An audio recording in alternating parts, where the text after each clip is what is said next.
হাদিকে গুলির ঘটনায় সন্দেহভাজনের বাড়িতে নজরদারি।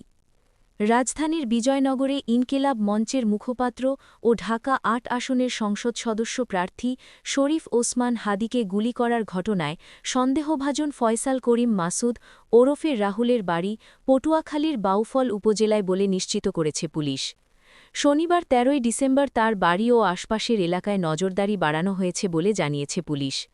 পুলিশের পিসিআর রিপোর্ট অনুযায়ী ফয়সাল করিমের স্থায়ী ঠিকানা বাউফল উপজেলার কেশবপুর ইউনিয়নের ২ নম্বর ওয়ার্ডে কেশবপুর কলেজ সংলগ্ন এলাকায়।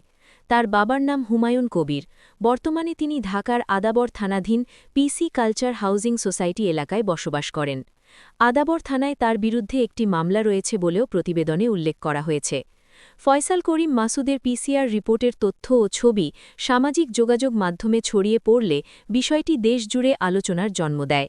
এই খবর বাউফলে পৌঁছলে স্থানীয়দের মধ্যে অসন্তোষ ও উদ্বেগ দেখা দেয়।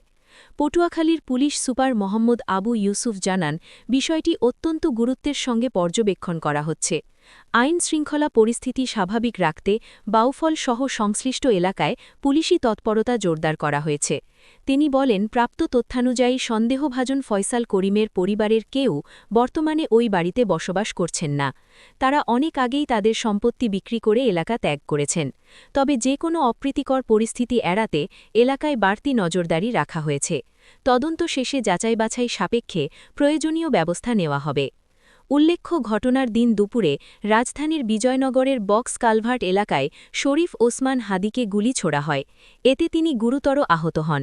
প্রথমে তাকে ঢাকা মেডিকেল কলেজ হাসপাতালে ভর্তি করা হয়। পরে উন্নত চিকিৎসার জন্য তাকে এভারকেয়ার হাসপাতালে স্থানান্তরিত করা হয়। গুলির ঘটনায় মোটরসাইকেলে থাকা এক যুবকের সঙ্গে সন্দেহভাজন ফয়সাল করিমের মিল রয়েছে বলে জানিয়েছে পুলিশ।